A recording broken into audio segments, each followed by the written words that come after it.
अरे यार, ये दिवाली कब आती है? और ये दशहरे की डेट हर बार चेंज क्यों हो जाती है? और होली का भी कोई फिक्स नहीं है, मतलब कभी भी आगे पीछे होती है, कभी मार्च के स्टार्टिंग में ही आ जाती है, कभी मार्च के एंड ऑफ मतलब मंथ आती है ना। तो यार ऐसा क्यों है, मतलब कुछ तो गड़बड़ है ना। तो यार गड़बड़ तो है ना। आप सब जो अपने अपने घरों में कैलेंडर यूज़ कर रहे हो, गड़बड़ उसमें है। तो वो गड़बड़ है क्या? आओ ज़रा पता करते हैं, है ना। तो पता करने से पहले एक सवाल कि क्या आप सबको आपके इंडियन नेशनल कैलेंडर के बारे में पता है? अगर नहीं पता है तो ये थोड़े से दुख की बात है ना, आपको पता होना चाहिए था। तो लेकिन चलिए आज सारी चीज़ जानते हैं अच्छे से। और जो मेरा पहला सवाल था कि दिवाली, दशहरा या होली आगे पीछे क्यों हो जाती है, इसकी डेट फिक्स क्यों नहीं है। अगर हम अपने इंडियन कैलेंडर को, जो हमारा आधिकारिक कैलेंडर है, अगर हम उसको जान लें तो हमारी सारी प्रॉब्लम्स ख़त्म हो जाएंगी एक तरीके से, है ना। तो चलो पता करते हैं कि आखिर अपना जो कैलेंडर है वो है कैसा और है क्या उसमें। तो ये बात आज़ादी के 10 साल बाद की है। उस समय भारत में अलग अलग एरियाज़ में कुल 30 प्रकार के कैलेंडर्स यूज़ हो रहे थे, जिसमें इस्लामिक कैलेंडर, क्रिश्चियन कैलेंडर, है ना, बुद्धिस्ट कैलेंडर, सिख कैलेंडर, है ना, और जो अलग अलग जो लोग रीजनल एरियाज़ होते हैं उधर के अलग अलग कैलेंडर्स चल रहे थे, ठीक है। लेकिन इंडियन गवर्नमेंट को ऐसा एक रेफरेंस चाहिए था, ऐसा एक रेफरेंस कैलेंडर चाहिए था जिससे वो सारे काम अपने कर सके, है ना, औपचारिक रूप से। तो 22 मार्च 1957 को इंडियन पार्लियामेंट में एक कमेटी के द्वारा एक बिल पास किया गया, ठीक है। उस कमेटी का नाम था कैलेंडर रिफॉर्म कमेटी, और उस कमेटी के हेड थे डॉक्टर मेघनाथ साहब। उस दिन पार्लियामेंट में लिया गया ये फैसला बहुत ही खास था, क्योंकि इंडिया को उसका खुद का कैलेंडर, ऑफिशियल कैलेंडर मिल गया था, है ना। तो वैसे इस कैलेंडर की खास बातें क्या क्या थी, है ना, चलो पता करते हैं।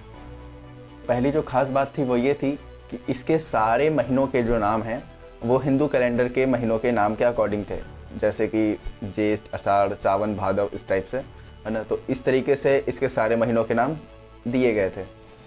दूसरी बात, इस कैलेंडर के हिसाब से हमारा जो नया वर्ष होता है वो चैत्र महीने की पहली तारीख को स्टार्ट होता है। और हमारा ये जो कैलेंडर है ये लूनी सोलर सिस्टम पे बेस्ड है, यानी कि सूर्य और चंद्रमा की जो गति है उसके आधार पर अपने दिन और महीनों का निर्धारण करते हैं।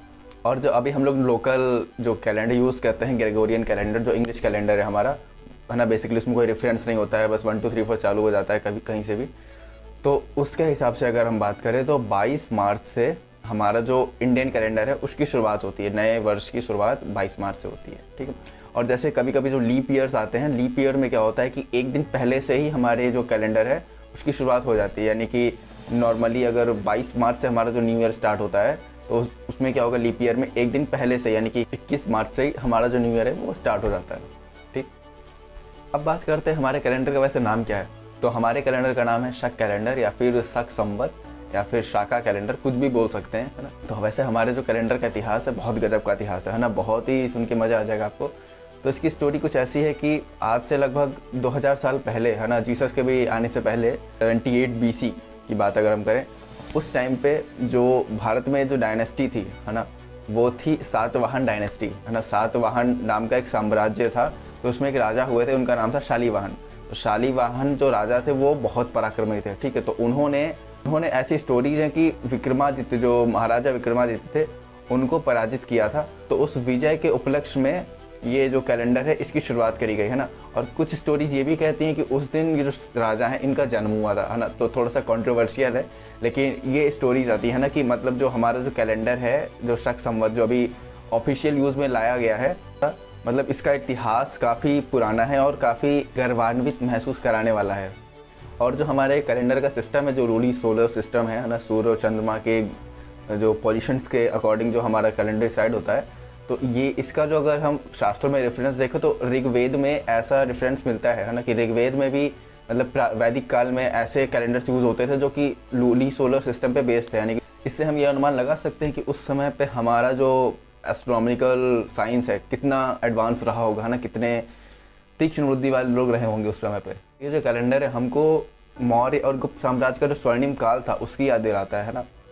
और उस समय पे जो भारतीय कल्चर था, भारतीय जो संस्कृति थी वो बहुत विशाल थी, है ना, काफ़ी अलग अलग देशों में फैली हुई थी। तो ये जो कैलेंडर है, शाका कैलेंडर या शक कैलेंडर, ये भारत की जो सीमाएं हैं उसके बाहर भी जाकर अपना प्रभाव छोड़ चुका था। तो जो साउथ ईस्ट एशियन कंट्रीज़ हैं, है ना, जैसे कि जावा, इंडोनेशिया, बाली, इधर भी शक कैलेंडर का यूज़ होता था। और जो एक कंट्री है बाली, वहाँ पर आज भी नेपी नाम का एक त्यौहार जो है सेलिब्रेट होता है, ये सेलिब्रेट होता है 22 मार्च को, है ना, जिस दिन हमारा जो शक कैलेंडर है उसकी शुरुआत होती है ना। और अभी जो नेपाल ने कैलेंडर इस्तेमाल करना चालू किया है उसको भी मॉडिफिकेशन ही बोलते हैं शक कैलेंडर का, है ना। तो ये जो जानकारी थी, है ना, सुनने में तो बहुत अच्छी लगती है ना, हमें गर्व तो महसूस कराती है कि हमारे एक जो कैलेंडर्स हैं वो भी बाहर विदेशों विदेशों तक में फैले हुए हैं, लेकिन हम अपने ही समाज में, अपने ही देश में ऐसी चीज़ों को समझते नहीं है ना। जो हमारा प्राचीन कैलेंडर है ना, या फिर जो भारत का आधिकारिक कैलेंडर है, हमको कहीं देखने तक को नहीं मिलता। आप किसी भी गवर्नमेंट ऑफिस में जाओगे, है ना, या फिर कहीं भी आपको ऐसा कोई कैलेंडर नहीं दिखेगा जिसमें महीने की शुरुआत चैत्र से हो रही हो, है ना, और जिसमें 1 2 3 4 की जगह प्रतिपदा, द्वितीया, तृतीया, चतुर्थी, पंचमी, षष्ठी ऐसा करके लिखा हो, है ना। तो ये चीज़ें कहीं खो सी गई हैं, है ना। हमारा राष्ट्रीय चिन्ह होने पर भी, है ना, हमारे राष्ट्रीय सम्मान की चीज़ें होने पर भी हमें ये चीज़ें देखने को नहीं मिलती हैं, है ना। तो ये बहुत ही दुख की बात है और चीज़ें बदलनी चाहिए। तो इस बारे में जानिए और लोगों को बताइए, है ना, कि अपनी चीज़ें क्या होती हैं, अपनी देश की चीज़ें क्या हैं, है ना। क्योंकि ये सब अंग्रेज़ों की चीज़ें इस्तेमाल कर करके कुछ भला नहीं होने वाला है ना। और इतने महान संस्कृति और इतने अच्छे इतिहास से जुड़ी हुई चीज़ों को हम भूलते जाएंगे। तो जाओ जल्दी से शेयर करो इसको, है ना। और ये अच्छी खबर है तो उसे और लोगों तक भी पहुँचाओ, है ना। मिलते हैं अगले वीडियो में।